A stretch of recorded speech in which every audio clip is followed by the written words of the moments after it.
امام الانبیاء محمد رسول اللہ صلی اللہ علیہ وسلم کو اللہ رب العزت مخاطب ہو کر فرما رہے ہیں کہ اگر شرک آپ نے بھی کیا تو آپ کی نیکیاں بھی ضائع ہو جائیں گی۔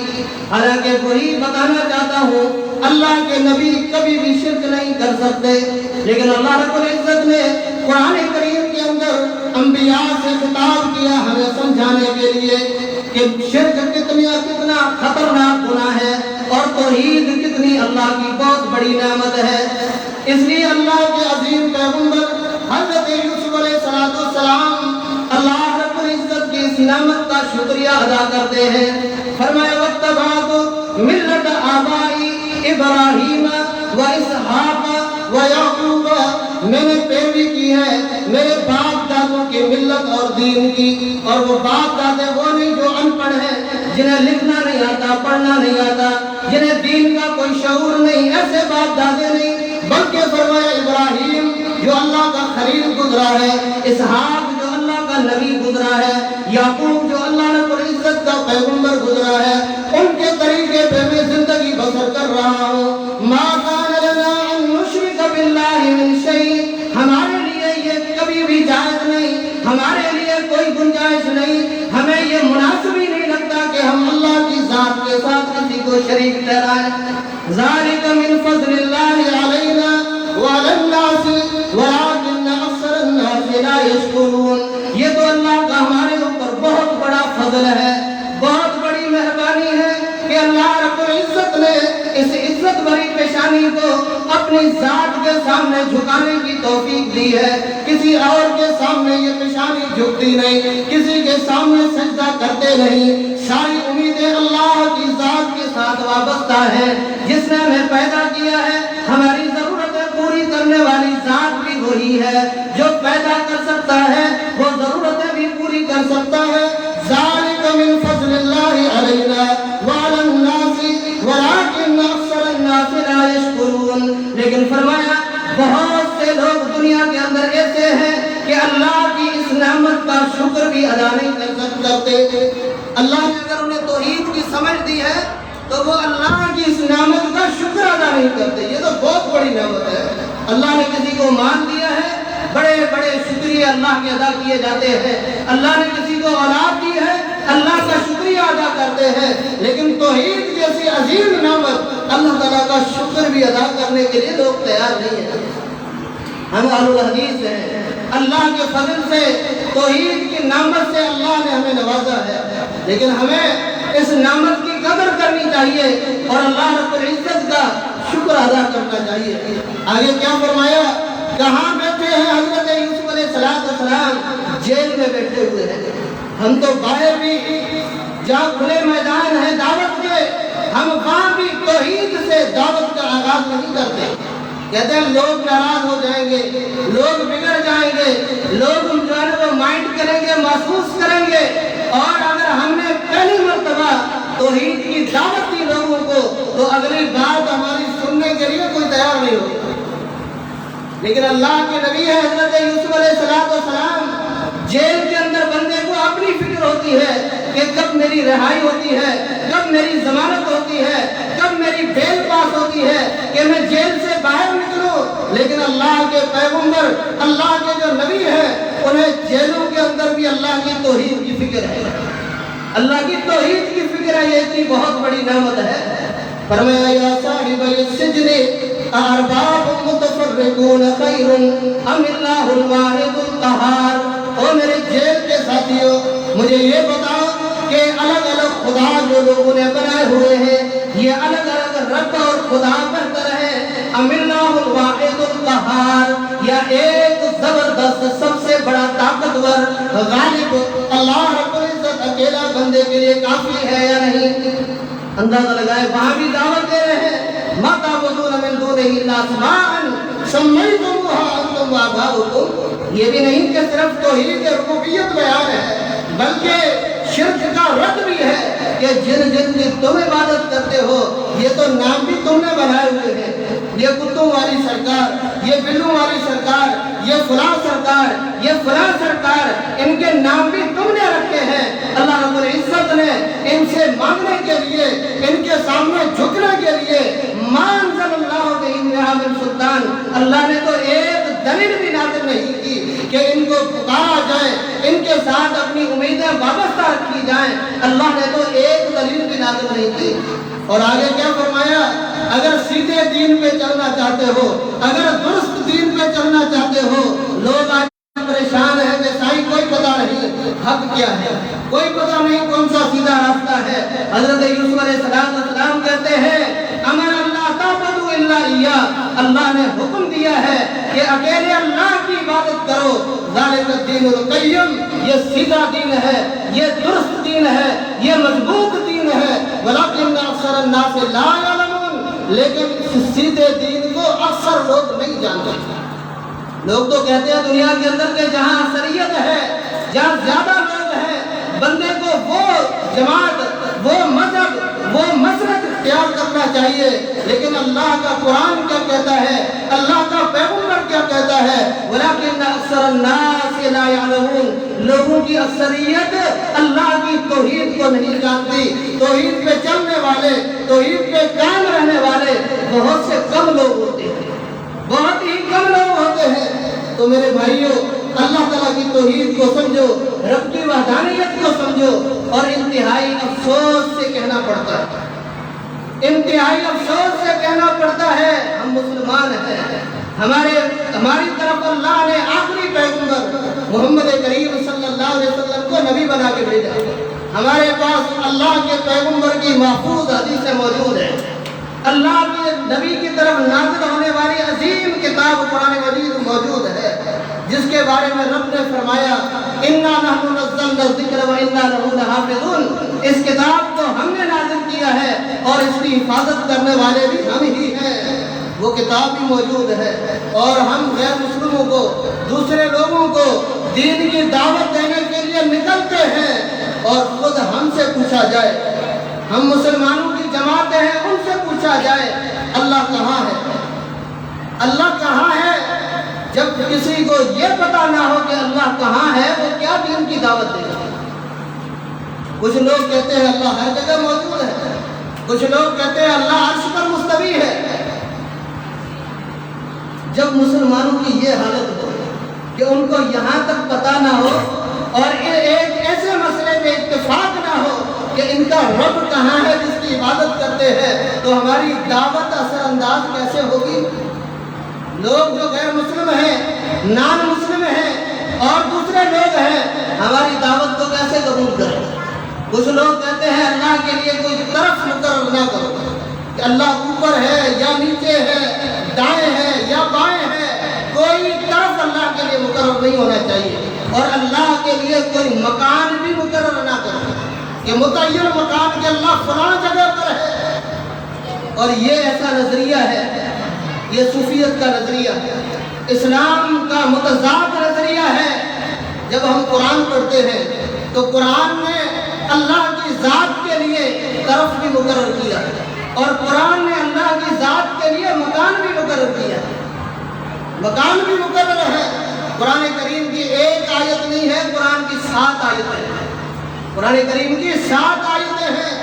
اللہ رب العزت خود اپنی ذات کے بارے میں بتاتے ہیں الرحمن علی العرش استوی، رحمان عرش کے اوپر مستوی ہے۔ رحمان کہاں ہے؟ عرش کے اوپر مستوی ہے۔ ہم کہتے ہیں نہیں، ہر جگہ موجود ہے، اللہ ہر جگہ موجود ہے۔ میرے بھائیوں، اگر آپ کسی کو فون کریں کہ بھائی آپ کہاں ہیں، وہ کہے میں مچھی میں ہوں، اور دوسرے لوگ آپ کو کہیں گے نہیں یہ بندہ مچھی میں نہیں ہے، یہ اسلام کوٹ میں بھی ہے، یہ لو کوٹ میں بھی ہے، یہ ڈپلو میں بھی ہے۔ تو جو اپنی ذات کے بارے میں بتا رہا ہے، اعتماد اس کی بات پہ ہوگا یا لوگ جیسے کہیں گے اس کی بات پہ اعتماد کیا جائے گا؟ سیدھی بات ہے، تو اپنی ذات کے بارے میں خود خبر دے رہا ہے۔ تو اللہ رب العزت اپنی ذات کے بارے میں خود بتا رہے ہیں کہ رحمان عرش پر مستوی ہے، رحمان عرش پر مستوی ہے۔ قرآن کی 7 آیتیں، ایک آیت سورہ طٰہٰ میں ہے، اور باقی مختلف سورتوں میں قرآن کریم کی 7 آیتیں موجود ہیں۔ اور آئیے ہم اگر قرآن کریم کا مطالعہ کرتے ہیں، احادیث کا مطالعہ کرتے ہیں، انبیاء کے نظریات کو دیکھتے ہیں، تو ان کا نظریہ بھی یہ ہے کہ اللہ اوپر ہے۔ اللہ کہاں ہے؟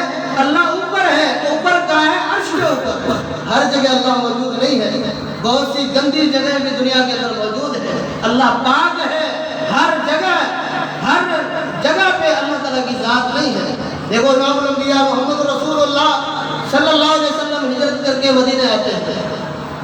آپ علیہ السلام کی یہ خواہش تھی کہ ہمارا قبلہ بیت اللہ کو بنایا جائے۔ ابھی تک جب تک آپ ہجرت کر کے آئے ہیں، آپ علیہ السلام بیت المقدس کی طرف، مسجد اقصی کی طرف منہ کر کے نماز پڑھتے تھے۔ قبلہ وہ تھا جو تمام انبیاء کا تھا۔ اللہ کے رسول کی خواہش اور تمنا ہے کہ قبلہ بیت اللہ ہو جائے، اور اس تمنا کے لیے اللہ کے رسول کدھر دیکھتے ہیں؟ مکے کی طرف کہ بیت اللہ اس طرف ہے، میں ادھر سے دیکھوں یہاں سے کوئی حکم آئے گا؟ نہیں، دائیں طرف بائیں طرف نیچے نہیں، اللہ کے رسول آسمانوں کی طرف دیکھتے ہیں۔ قرآن کریم کا دوسرا پارہ سیقول السفہاء، پہلا رکوع اس پارے کا سورہ بقرہ ہے۔ اللہ رب العزت نے محمد کریم کی نگاہوں کا ذکر کیا ہے کہ ان کی نگاہیں کس طرف اٹھتی ہیں، جس طرف اللہ ہے نظریں اس طرف اٹھتی ہیں، اللہ کے رسول کی نظریں اس طرف اٹھتی ہیں۔ فرمایا قد نرى تقلب وجهك في السماء فلنولينك قبلة ترضاها فول وجهك شطر المسجد الحرام وحيثما كنتم فولوا وجوهكم شطرا۔ اے میرے محبوب محمد کریم صلی اللہ علیہ وسلم، آپ کی بار بار نگاہیں آسمانوں کی طرف اٹھتی ہے کہ اوپر سے کوئی حکم آئے گا۔ اللہ اوپر ہے تو احکام اس لیے اوپر سے ہی اترتے تھے۔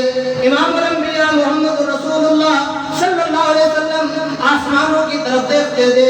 دعا کرنے والا اس کی نگاہیں بھی آسمانوں کی طرف اٹھتی ہے، کیونکہ یہ ایک فطری عقیدہ ہے جو اللہ رب العزت نے ہر بندے کی فطرت میں رکھا ہے۔ ہاتھ اٹھاتا ہے، اللہ رب العزت آسمانوں کے اوپر ہے، اوپر ہاتھ اٹھاتا ہے۔ کسی نے دائیں طرف ہاتھ نہیں اٹھائے، کسی نے نیچے ہاتھ نہیں اٹھائے، دعا کے لیے کسی نے بائیں طرف ہاتھ نہیں اٹھائے۔ جب بھی بندہ ہاتھ اٹھاتا ہے آسمانوں کی طرف، اس لیے کہ اللہ اوپر ہے۔ فرمایا امام الانبیاء محمد رسول اللہ صلی اللہ علیہ وسلم، آپ کی نگاہیں آسمانوں کی طرف اٹھتی ہے۔ قد نرا، ہم دیکھ رہے ہیں، تقلب وجهك في السماء فلنولينك قبلة ترضاها، جس قبلے کو آپ پسند کرتے ہیں وہی قبلہ ہم بدل کر آپ کو دے دیں گے۔ بیت المقدس کے مقابلے میں بیت اللہ آپ کو قبلہ بنا کے دیتے ہیں، لیکن یہ قبلے کی تبدیلی بھی بہت بڑی آزمائش ہوگی۔ اہل ایمان کے لیے، اہل اسلام کے لیے بہت بڑی آزمائش ہوگی۔ وَمَا جَعَلْنَا الْقِبْلَةَ الَّتِي كُنْتَ عَلَيْهَا إِلَّا لِنَعْلَمَ مَن يَتَّبِعُ الرَّسُولَ مِمَّن يَنقَلِبُ عَلَىٰ عَقِبَيْهِ۔ فرمایا یہ قبلہ بھی اس لیے تبدیل کرتے ہیں کہ ہم ایمان والوں کا امتحان لینا چاہتے ہیں کہ کون محمد کریم کی پیروی کرتا ہے اور کون جو ہے اپنی ایڑیوں کے بل پیچھے جو ہے وہ لوٹ جاتا ہے کہ یہ کون سا دین ہے۔ اتنے دن تو ادھر منہ کر کے نماز پڑھ رہے تھے اور آج تو ادھر منہ کر کے نماز پڑھ رہے ہیں، ان مسلمانوں کے ساتھ کون چل سکے گا؟ ہم تو نہیں چل سکتے۔ اللہ رب العزت فرماتے ہیں اہل ایمان کا ہم نے امتحان لیا، اہل ایمان کا امتحان لیا، اور اس امتحان میں اولئک الذین امتحن اللہ قلوبہم للتقوی، جن کے دلوں کے اللہ نے امتحان لیے وہ کیسے پاک ہوئے۔ مسجد قبلتین میں وہ نماز پڑھ رہے ہیں، حالت نماز میں، نماز کے دوران ایک بندہ آتا ہے، کہتا ہے کہ محمد کریم صلی اللہ علیہ وسلم نے حکم دیا ہے، قبلہ تبدیل ہو گیا ہے۔ نماز کے دوران ہی اپنے قبلے کو تبدیل کر دیتے ہیں۔ یہ نہیں کہتے کہ یہ آج تو یہ نماز پوری کر لیتے ہیں، یہ رکعت پوری کر لیتے ہیں، اس کے بعد پیغمبر کے حکم پہ چلیں گے۔ ہم تو یہی کہتے ہیں نا، چھوڑو یار کچھ وقت رہنے دو، بعد میں عمل کر لیں گے۔ تو میرے بھائیوں، اللہ رب العزت کی ذات آسمانوں کے اوپر ہے، عرش کے اوپر ہے، محمد کریم صلی اللہ علیہ وسلم اوپر دیکھ رہے ہیں۔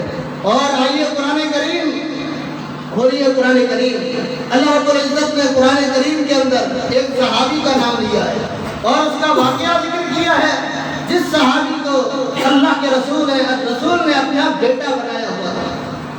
آپ علیہ السلام کا حقیقی بیٹا نہیں تھا، منہ بولا بیٹا تھا، اللہ کے نبی نے اس کو بیٹا بنایا ہوا تھا۔ حضرت زید رضی اللہ تعالیٰ عنہ، حضرت زید نے شادی کی حضرت زینب سے۔ حضرت زینب اور حضرت زید کے آپس میں تعلقات، ازدواجی تعلقات درست نہیں چل پا رہے تھے۔ اللہ کے رسول بار بار سمجھا رہے ہیں کہ زید کو زینب کو طلاق نہیں دو، لیکن آپ علیہ السلام نے جب معاملات کی سنگینی دیکھی، حالات کی تلخیاں دیکھی، تو آپ علیہ السلام نے دیکھا کہ زینب اور زید ان کے ازدواجی تعلقات، شوہر بیوی والے تعلقات یہ قائم نہیں رہ سکیں گے، ان کو طلاق واقع ہو جائے گی۔ اگر زید نے طلاق دی تو شادی میں کروں گا، لیکن اللہ کے رسول نے اس بات کو دل میں چھپایا ہوا تھا، اس بات کو دل میں چھپایا ہوا تھا، اس لیے کہ لوگ کہیں گے کل جس کو بیٹا بنایا تھا آج اس کی بیوی سے شادی کر رہا ہے۔ لیکن اللہ نے دین کو چھپا رہنے نہیں کیا۔ اللہ رب العزت نے وہاں ذکر کیا فلما قضا زید منها وطرا زوجناکہا، جب زید نے اپنی ضرورت پوری کی، معاملات نہیں چل سکے، طلاق ہو گئی، تو اللہ کے رسول صلی اللہ علیہ وسلم ہم نے زینب کی شادی آپ سے کروا دی۔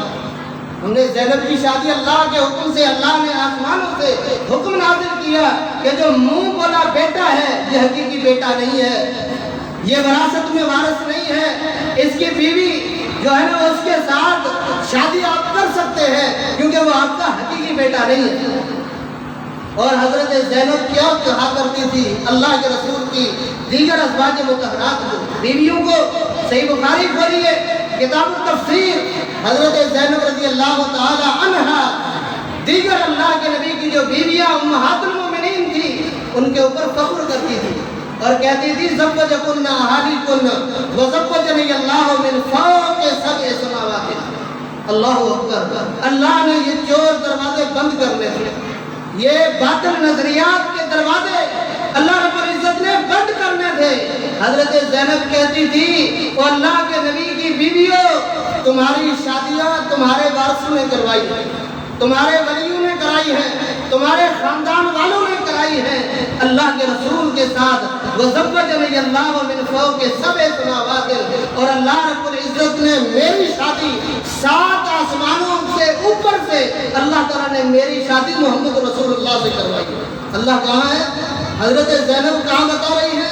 اور اللہ کے رسول کی وہ بیوی کی یہ حدیث مسلمانوں تک محفوظ ہو کر پہنچی اس لیے کہ یہی حق تھا کہ اللہ 7 آسمانوں کے اوپر، اللہ رب العزت 7 آسمانوں کے اوپر ہے۔ اور معراج کے موقع پہ اللہ کے نبی کہاں گئے تھے؟ اللہ اگر ہر جگہ موجود ہے تو کیا مکے سے جب آپ علیہ السلام مسجد اقصی کی طرف جا رہے تھے تو مکے میں اللہ موجود نہیں تھا؟ مسجد اقصی میں پہنچے اللہ وہاں نہیں تھا؟ پھر وہاں سے براق میں سوار ہو کر جبریل کے ساتھ 7 آسمانوں کے اوپر گئے ہیں، سدرۃ المنتہا تک گئے ہیں، وہاں حضرت جبریل رک جاتے ہیں، محمد کریم صلی اللہ علیہ وسلم اور اوپر جاتے ہیں۔ کیوں اوپر جا رہے ہیں؟ اوپر کیا ہے؟ کس سے ملنے جا رہے ہیں؟ اللہ کے بندو سوچو، یہ توحید ہے، یہ عقیدہ ہے، اس توحید کے بغیر اللہ ایک نیکی بھی اپنے بندے کی قبول نہیں کرتا۔ جب ہمیں یہی پتہ نہ ہو کہ ہمارا رب کا ہے، ہمارے رب کا ہم مسلمانوں کو پتہ نہ ہو تو ہم کیا کر سکتے ہیں؟ اور یہاں تک بھی کہنے والوں نے کہا، حالانکہ اللہ کے رسول صلی اللہ علیہ وسلم اللہ تعالیٰ سے ہم کلام ہوئے، اللہ تعالیٰ سے ہم کلام ہوئے، لیکن کہنے والوں نے یہ بھی کہہ دیا یہاں تک کہ آپ اوپر گئے اور اوپر گئے، یہاں تک کہ اللہ کی ذات کے ساتھ بغل گیر ہوئے، اللہ کو گلے لگایا محمد رسول اللہ نے۔ یہ دنیا کا بہت بڑا جرم ہے، نہ اس کا ذکر قرآن میں ہے اور نہ محمد رسول اللہ صلی اللہ علیہ وسلم کی حدیث میں ہے۔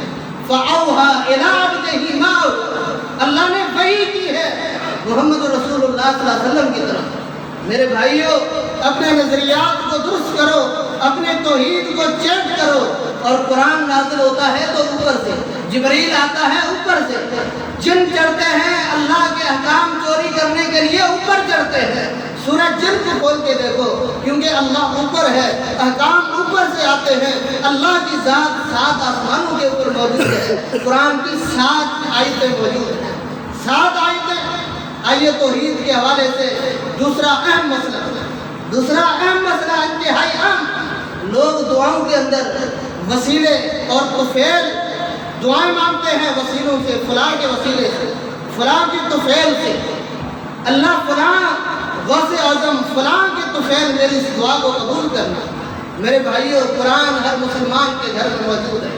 ہماری دعوت اپنی دعوت نہیں ہے، ہمارا پیغام اپنا ذاتی پیغام نہیں ہے، ہمارے بڑوں کے اقوال نہیں ہیں، ہمارے بزرگوں کے اقوال نہیں ہیں، ہماری دعوت اللہ کا قرآن اور محمد رسول اللہ صلی اللہ علیہ وسلم کا فرمان ہے۔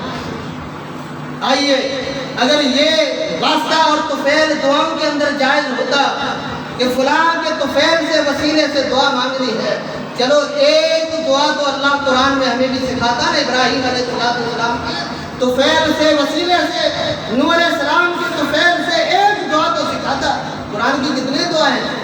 اور دوست ایسے لوگ ہیں جو چہل ربنا کے نام سے اسٹیکر بنواتے ہیں، چہل ربنا، یعنی قرآن کی ایسی 40 دعائیں جو ربنا سے شروع ہوتی ہیں، جو ربنا سے شروع ہوتی ہیں، اور 40 دعاؤں کے اندر کوئی وسیلہ موجود نہیں ہے۔ قرآن کی 40 دعائیں ہیں ربنا، اے ہمارے رب، درمیان میں کوئی نہیں ہے، درمیان میں کوئی نہیں ہے۔ بھائی کیوں؟ اس لیے یہ کہتے ہیں گناہ گاروں کی اللہ سنتا نہیں ہے۔ یہ اللہ کی ذات کے اوپر بہت بڑا الزام ہے، اللہ کی ذات پر یہ بہت بڑا الزام ہے۔ کھولیے قرآن، اللہ نے تو محمد کریم کو کہا کہ میں گناہ گاروں کی سنتا ہوں اور میرا پیغام گناہ گاروں کو دینا، یہ میرا پیغام ان لوگوں کو دینا جو گناہ گار ہیں۔ اللہ نے گناہ گاروں کو پیدا کیا ہے اور اللہ گناہ گاروں کی سنتا بھی۔ فرمایا قل لعبادی الذین اسرفوا علی انفسہم لا تقنطوا من رحمت اللہ ان اللہ یغفر الذنوب جميعا۔ اور میرے محبوب محمد کریم صلی اللہ علیہ وسلم کہہ دیجئے، یہ پیغام پہنچا دیجئے میرے ان بندوں تک جو اپنے اوپر گناہ کر کے ظلم کر چکے ہیں، زیادتیاں کر چکے ہیں اپنی ذات کے ساتھ۔ گناہگار تو یہ سمجھتا ہے کسی کی عزت لوٹ رہا ہوں تو ظلم اس کے ساتھ کر رہا ہوں، کسی کی زمین پہ قبضہ کر رہا ہوں تو جس کی زمین ہے ظلم اس کے ساتھ کر رہا ہوں، اگر قتل کر رہا ہوں تو اس کے ساتھ ظلم ہے جو مقتول ہے۔ لیکن قرآن کہتا ہے گناہگار سب سے پہلے تو ظلم اپنے اوپر کرتا ہے، گناہ کر کے اللہ کے عذاب کو دعوت دیتا ہے۔ قل عبادی الذین اسرفوا علی انفسہم لا تقنطوا من رحمت اللہ۔ میرے محبوب، میرے ان گناہگار بندوں کو یہ پیغام دیجئے جنہوں نے ظلم کیے ہیں، گناہ کیے ہیں، زیادتیاں کی ہیں، کہ لا تقنطوا من رحمت اللہ، اللہ کی رحمت سے کبھی مایوس نہ ہونا۔ بڑے جبوں والے، بڑی پگڑیوں والے، بڑی تسبیحوں والے، بڑے داموں والے کہیں کہ اللہ گناہگاروں کی نہیں سنتا۔ اللہ رب العزت کہتے ہیں لا تقنطوا من رحمت اللہ، او گناہگاروں میری رحمت سے کبھی مایوس نہ ہونا، میری رحمت سے کبھی نا امید نہ ہونا۔ ان اللہ یغفر الذنوب جميعا، جس نے تمہیں پیدا کیا ہے وہ تو تمہارے سارے گناہ معاف کرنے کی طاقت رکھتا ہے۔ اس کو پکارو، ڈائریکٹ اللہ رب العزت کو پکارو ربنا سے۔ محمد کریم صلی اللہ علیہ وسلم نے میدان بدر میں دعائیں کی ہیں، اللہ کے رسول نے کسی کو واسطہ بنایا ہے، کسی کے طفیل اور وسیلے سے اللہ کے رسول نے دعائیں کی ہیں۔ ہے کوئی قرآن میں، ہے کوئی حدیث کے اندر گناہگاروں نے دعائیں کی ہیں؟ اللہ کے نبی کے بعد حضرت عمر فاروق رضی اللہ تعالیٰ عنہ کے دور مبارک میں کہت آتا ہے، کہت سالی آتی ہے، اللہ کے رسول کے صحابی امیر المومنین عمر بن خطاب رضی اللہ تعالیٰ عنہ حضرت عباس کے پاس جاتے ہیں۔ حضرت عباس جب تک محمد کریم صلی اللہ علیہ وسلم زندہ ہوا کرتے تھے ہم ان سے دعائیں کرواتے تھے، اللہ کے رسول فوت ہو گئے ہیں، قبروں پہ سجدے کرنے والوں ذرا سوچو، مدینے کے اندر اللہ کے رسول کی قبر موجود نہیں تھی کیا؟ مدینے میں کہا آیا ہے حضرت عمر فاروق رضی اللہ تعالیٰ عنہ محمد کریم کی قبر کو چھوڑ کے حضرت عباس کے پاس جاتے ہیں۔ حضرت عباس آپ اللہ کے رسول کے چچا ہیں، زندہ لوگوں سے دعا کروانا جائز ہے۔ آئیے کہت آ گیا ہے، آپ چل کے دعا کریں اللہ رب العزت بارش برسا دے۔ ہم پریشان ہیں، جانور پریشان ہیں، زمین خشک ہو گئی ہے، مردہ ہو گئی ہے، بارش کے پانی سے اللہ اس زمین کو زندہ کر دے۔ آئیے امام الانبیاء محمد رسول اللہ کے صحابہ کا نظریہ کہ حضرت عمر امیر المومنین ہے، اللہ کے رسول کی قبر کا واسطہ دے کر پیغمبر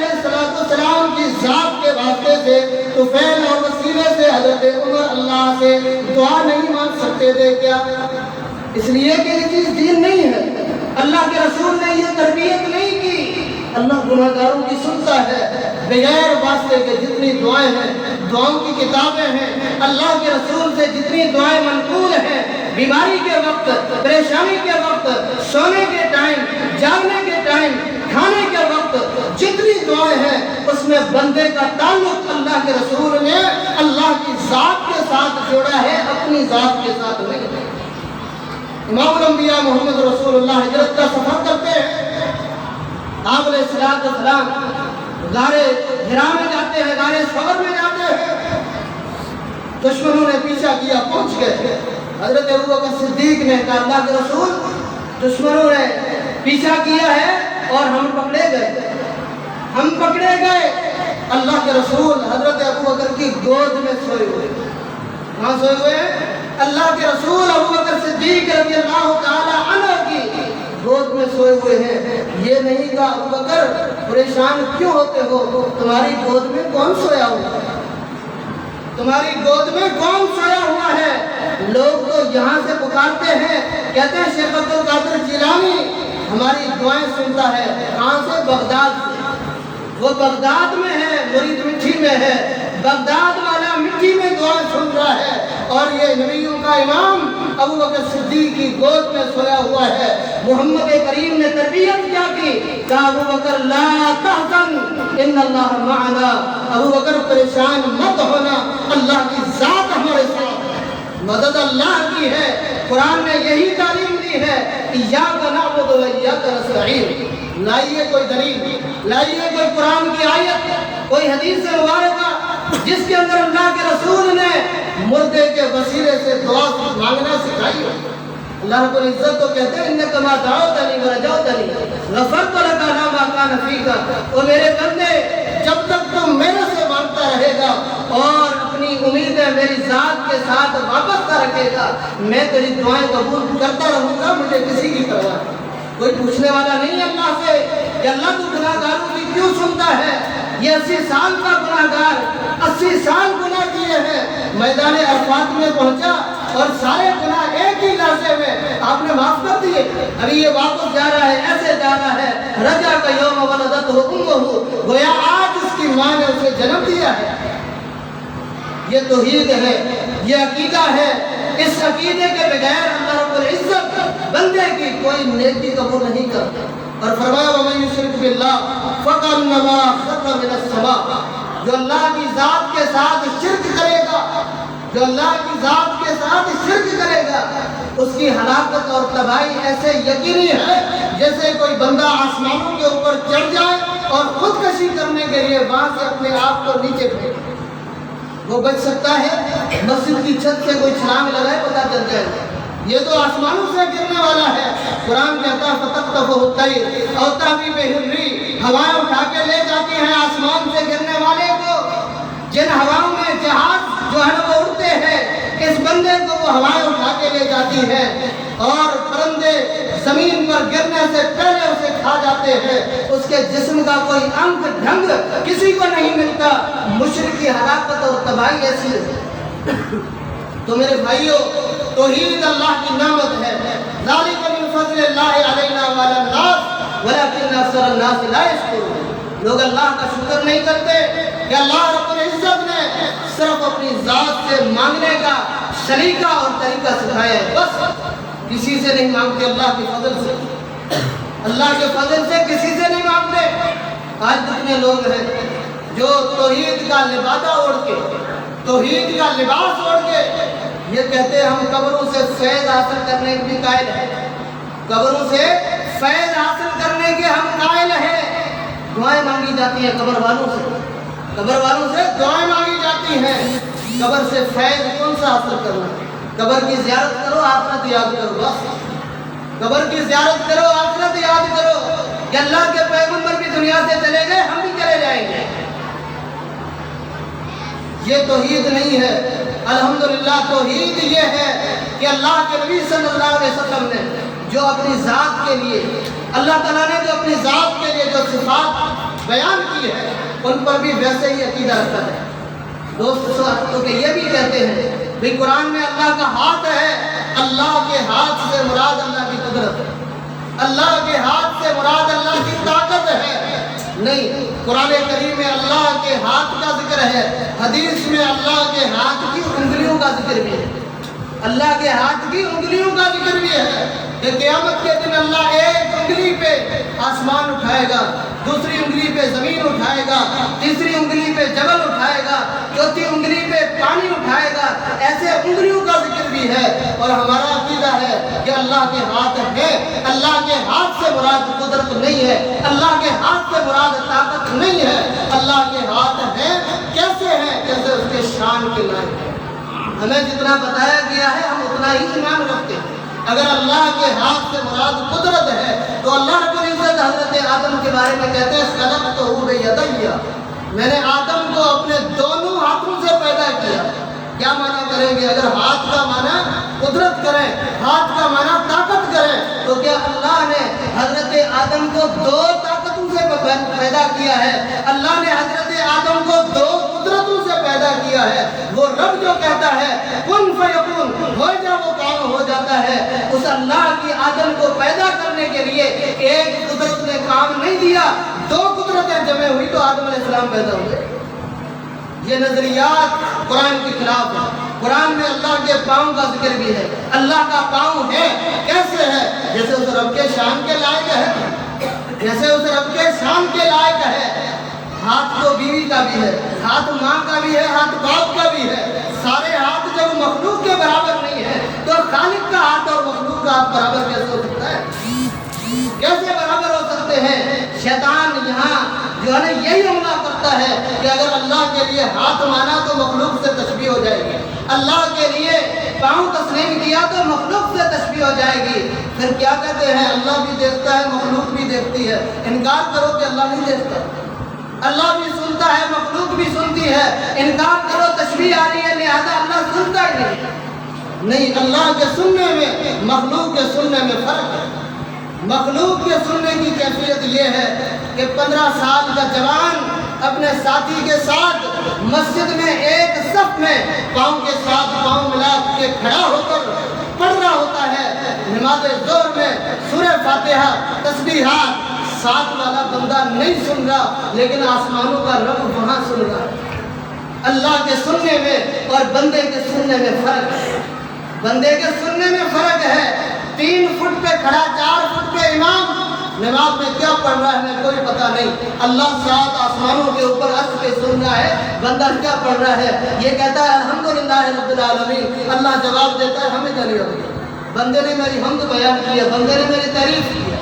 یہ سارے نظریات، یہ سارے عقیدے توحید کے خلاف ہیں۔ اللہ کی ذات کے بارے میں، اللہ کی صفات کے بارے میں، اللہ کے اسماء کے بارے میں، تمام معاملات میں اللہ کو یکتا ماننا ہے۔ اللہ کی ذات کے ساتھ کوئی شریک نہیں، اللہ کی ذات کے ساتھ کوئی شریک نہیں ہے۔ آج دیکھو لوگ تعویذ باندھتے ہیں، اللہ کے رسول نے فرمایا جس نے تعویذ باندھا اس نے شرک کیا۔ کسی کی گردن دیکھو، کسی کا بازو دیکھو، کسی کی ٹانگ دیکھو، ہر جگہ پہ تعویذ لٹکے ہوئے ہیں۔ اللہ کے بندو، یہ اگر تعویذ فروشی جائز ہوتی تو اللہ کے رسول بھی کوئی دکان کھول کے بیٹھ جاتے۔ جو بیمار ہوتا، جو جنگ میں شہید ہوتا، جو زخمی ہوتا، جو جس کے ساتھ پریشانی ہوتی، آپ علیہ السلام اس سے 500 روپے لے کر اس کو تعویذ دے دیتے۔ آج اگر یہ گتی نشین مسائل حل کر رہے ہیں تو کیا اللہ کے رسول اپنے ساتھیوں کے مسائل حل نہیں کر سکتے تھے؟ لائیے اللہ کے رسول نے کسی کو تعویذ دیا ہو، حضرت سعد زخمی ہوئے ہیں، آپ نے خیمہ مسجد نبی میں لگایا ہے، خون بازو سے نکل رہا ہے، ایک رگ پھٹ گئی ہے، خون بند نہیں ہو رہا۔ آج تو کینسر کے تعویذ بھی موجود ہیں، محمد رسول اللہ کے پاس خون بند کرنے کے لیے بھی تعویذ نہیں تھا کہ حضرت سعد شہید ہو گئے۔ حضرت سعد رضی اللہ تعالیٰ میں شہید ہو گئے۔ یہ دین ہوتا تو دین کا امام یہ کام کرتا، یہ دین نہیں ہے، یہ مال فروشی ہے، یہ پیٹ فروشی ہے۔ اپنے پیٹ کو بھرنے کے لیے یہ کام کیے جاتے ہیں۔ اسلام کے اندر ان کی کوئی گنجائش نہیں ہے، کوئی گنجائش نہیں ہے اسلام میں۔ آج لوگ قبروں پہ سجدے کرتے ہیں، آج تو سوشل میڈیا میں معاملات واضح کر دی ہے۔ الحمدللہ کوئی چیز ڈھکی چھپی نہیں رہی، معاملات واضح ہیں، قبروں پہ جاتے ہیں، درگاہوں پہ جاتے ہیں، کچھ لوگوں کی درگاہیں ہیں اور کچھ یاروں کی خانقاہیں ہیں، کچھ کی خانقاہیں ہیں اور کچھ کی درگاہیں ہیں، جاتے ہیں فیض حاصل کرنے کے لیے۔ اور امام الانبیاء نے کیا کہا؟ لعنت اللہ علی الیہود والنصارى اتخذوا قبور انبیائہم مساجدا۔ اللہ کی لعنت ہو یہودیوں کے اوپر، اللہ کی لعنت ہو نصارہ کے اوپر۔ کیوں؟ کسی ملک کی قبر پہ سجدہ کرتے ہیں۔ فرمایا نہیں، اتخذوا قبور انبیائہم مساجدا، انہوں نے اپنے نبیوں کی قبروں پہ سجدے کیے، اللہ کی ان کے اوپر لعنت ہو۔ جس محمد رسول اللہ صلی اللہ علیہ وسلم نے نبی کی قبر پہ سجدہ کرنے والے پہ لعنت بھیجی، اس پیغمبر پہ کلمہ پڑھنے والا قبروں پہ سجدے کرے۔ اور جب اس گمراہی میں بندہ چلا جاتا ہے، بندہ جب اس گمراہی میں چلا جاتا ہے، اللہ رب العزت اس سے عقل چھین لیتے ہیں، اللہ تعالیٰ اس سے عقل چھین لیتے ہیں۔ ابھی الیکشن میں میری ڈیوٹی لگی، میرے ساتھ ایک لکھا پڑھا آدمی ٹیچر میرے ساتھ چل رہا ہے، کہنے لگا فلاں جو بابا تھا، ایک بندہ اس کے پاس آیا، کہنے لگا سائیں میری 8 بیٹیاں ہیں، میرا بیٹا نہیں ہے، 8 بیٹیاں ہیں، اللہ سے دعا کیجیے اللہ مجھے بیٹا دے دے۔ کہا کہ ٹھیک ہے چلے جاؤ، بیٹا ہو جائے گا۔ وہ بندہ چلا گیا اور اس کی بیوی حاملہ ہوئی، گھر میں بچہ پیدا ہوا، دیکھا یہ تو بچی ہے، 8 پہلے دن نبی یہ ہے، یہ تو بچی ہے۔ پھر شکایت لے کے گیا اپنے سائیں کے پاس۔ یہ شکایت کس کی لے کے گیا ہے؟ اللہ کی، کیونکہ بیٹی تو اللہ نے دی ہے، کسی اور نے تو نہیں دی۔ اب سائیں کے پاس شکایت لے کے گیا، کہنے لگا میں جو ہے نا دیکھ کے آیا ہوں، میں شاہد ہوں اس چیز کا۔ اللہ اکبر۔ یا سائیں کے پاس، سائیں آپ نے تو کہا تھا کہ بیٹا ہوگا اور وہاں تو بیٹی ہو گئی میرے گھر میں۔ کہا نہیں جاؤ پھر جا کے دیکھو، بیٹا نہیں، بیٹی نہیں ہوگی، بیٹا ہوگا۔ ابھی وہ باپ ہے، اس کے گھر میں اس نے جنم لیا ہے بیٹی نے، اس کو پتہ نہیں یہ بیٹی ہے یہ بیٹا ہے۔ کہا جاؤ، کہنے لگا واپس آیا، واپس آ کے دیکھا تو وہ بیٹی بیٹا بن گئی۔ یہ اللہ کے فیصلے تبدیل کرنے والے ظالم کون ہوتے ہیں؟ اللہ کا فیصلہ ہے کہ اس کو بیٹی دینی ہے، کہنے لگا بابے نے اس کو بیٹا بنا دیا۔ اللہ رب العزت قرآن میں کہتا ہے لا یبدل القول لدی، میرے تو قول بھی تبدیل نہیں ہوتے، میرے فیصلے کیسے تبدیل ہوتے؟ فعال لما یرید، جو چاہتا ہے وہ کر لیتا ہے، اسے کوئی پوچھنے والا نہیں۔ لا یسأل عما یفعل وهم یسألون، وہ سب سے پوچھتا ہے، اسے کوئی پوچھنے والا نہیں۔ جب بندہ گمراہی میں چلا جاتا ہے تو اس کی آنکھیں بند ہو جاتی ہیں اور گمراہی کے پردے اس کے دماغ کے اوپر آ جاتے ہیں، پھر اسے کوئی بات سمجھ نہیں آتی کہ چلو اللہ نے بیٹا دیا ہے، اللہ نے بیٹی دی ہے اور اس نے اس کو بیٹا کر دیا۔ اور آگے کہتا ہے کہ چلو میرے ساتھ چلو، میرے ساتھ چلو، میں دکھاتا ہوں تمہیں۔ بھائی کیا دکھاتا ہے؟ وہ لڑکا ہے گاؤں میں گھوم رہا ہے، اس کے بڑے بڑے پستان ہیں اور بڑے بڑے بال ہیں، بڑے بڑے پستان ہیں اور بڑے بڑے بال ہیں۔ بڑے پستان اور بڑے بال بیٹیوں کے ہوتے ہیں یا بیٹوں کے ہوتے ہیں؟ پتہ نہیں سائیں نے کہاں اپنی قدرت دکھائی۔ ظاہر جو ہمیں نظر آ رہا ہے وہاں تو قدرت نظر نہیں آ رہی۔ یہ گمراہی ہے۔ بندہ جب مشرک بنتا ہے تو اس کی آنکھیں ایسے بند ہو جاتی ہیں، ایسے بند ہوتی ہیں آنکھیں، عقل پہ پردے لگ جاتے ہیں اور اسے کوئی بات سمجھ نہیں آتی۔ تو میرے بھائیوں، اللہ رب العزت نے ہمیں توحید کی نعمت سے نوازا ہے۔ حضرت یوسف علیہ السلام نے یہی کہا کہ یہ اللہ کا فضل ہے، اس کا شکر ادا کرو۔ ذالک من فضل اللہ علینا وعلی الناس ولکن اکثر الناس لا یشکرون۔ اور آگے کہا کہ امر اللہ تعبدوا الا ایاہ، اللہ نے حکم دیا ہے کہ عبادت صرف اللہ رب العزت کی ہوگی۔ ذالک الدین القیم، اگر سیدھے دین پہ چلنا چاہتے ہو تو یہ ہے، اور یہ کھری دعوت ہے۔ یہ دعوت ایسی ہے جس کے اندر کوئی مداحنت نہیں ہے، جس کے اندر کوئی مداحنت نہیں ہے۔ ہم تو کہتے ہیں کسی کے عقیدے کو چھیڑو نہ، اپنا عقیدہ چھوڑو نہ۔ اگر محمد رسول اللہ کی قسم کھا کے اللہ کے گھر میں کہتا ہوں، یہ نظریہ اگر محمد رسول اللہ کا ہوتا تو صفا پہاڑی پہ اللہ کے رسول کو یہ بھی کہا جاتا تبًّا لک یا محمد، وہ محمد تیرے لیے تباہی ہو۔ تو چھیڑتا ہے ہمارے بتوں کو، تو کہتا ہے ان کو چھوڑو اور اکیلے اللہ کی عبادت کرو۔ اگر محمد رسول اللہ کی دعوت میں یہ پالیسی اور مداحنت ہوتی تو طائف کے میدان میں محمد کریم کو زخمی نہ کیا جاتا۔ اگر محمد کریم کی دعوت میں یہ مداحنت ہوتی تو احد کے میدان میں اللہ کے رسول کے دانت شہید نہیں کیے جاتے۔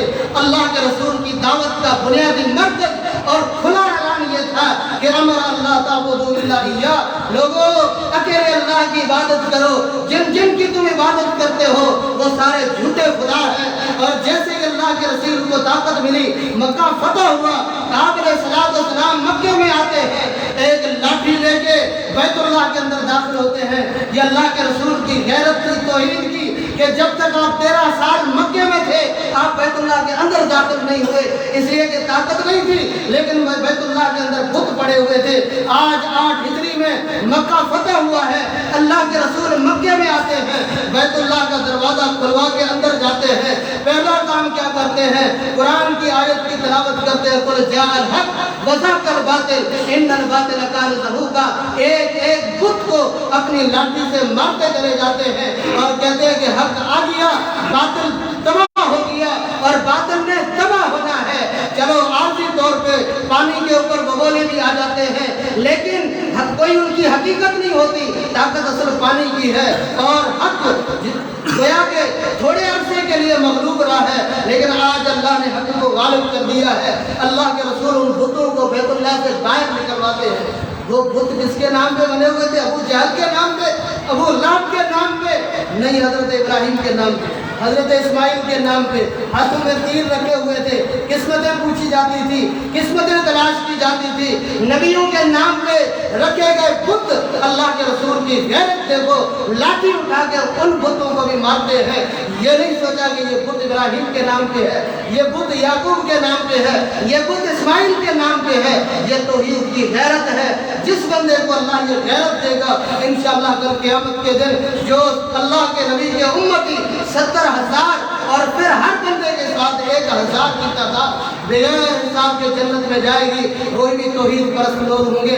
اللہ رب العزت سے دعا ہے اللہ سبحانہ و تعالیٰ مجھے اور آپ کو توحید کی سمجھ عطا فرمائے، توحید پہ صحیح معنی پہ چلنے کی توفیق عطا فرمائے، اور توحید پہ اللہ استقامت دے۔ توحید کے لیے لاٹھیاں کھانی پڑیں گی، توحید کے لیے خون بہانے پڑیں گے، توحید کے لیے بہت سی مشقتیں اٹھانی پڑیں گی۔ لوگوں کے سامنے بات کرو گے، لوگوں کے چہرے، قرآن کہتا ہے تعرف فی وجوہہم المنکر، چہرے پہ ناراضگیاں ظاہر ہو جائیں گی، لیکن توحید کی ایسی دعوت ہے، اس کے فضائل، کھڑی دعوت، توحید کی دعوت اور تبلیغ کی ترتیب بھی اللہ کے رسول نے یہ بتائی ہے۔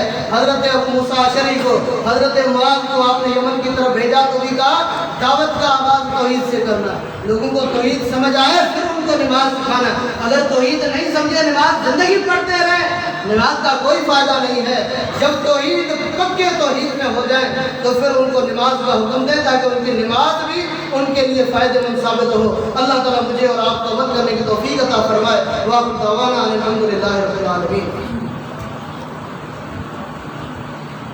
آخر میں ایسا مشکور آئیوں اسان جماعت نوجوان ساتھی ساجد لنجو بیا لنجا برادری جنکے ہن مسجد سا دوست منسلک ہیں، انہوں نے دوستن ہی پروگرام رکھو ہے، کافی ٹائم کا وچارا رابطے میں ہو ساجد اسان سا ڈائریکٹ پاڑو تو اسان سے ٹائم ہو الحمدللہ دل خوش تھی تو جو پروگرام ڈسی کرے انتہائی بہترین کامیاب پروگرام مٹھی شہر کے بین مسجدن والن دوستن کے لائے ساجد تو وہ پیغام ڈنو ہے تو تمام اللہ کے دین خاطر ہن قسم جا پروگرام کرو، اللہ کے دین کے لائے جو خرچ کرنا سے اللہ ضائع کون کرو۔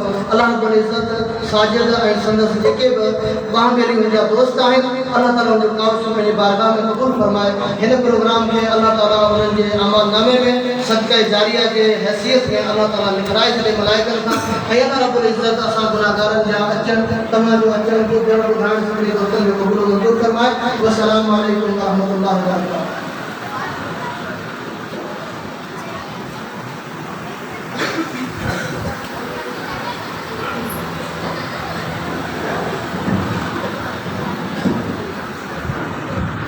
جزاکم اللہ خیر اور احسن الجزاء۔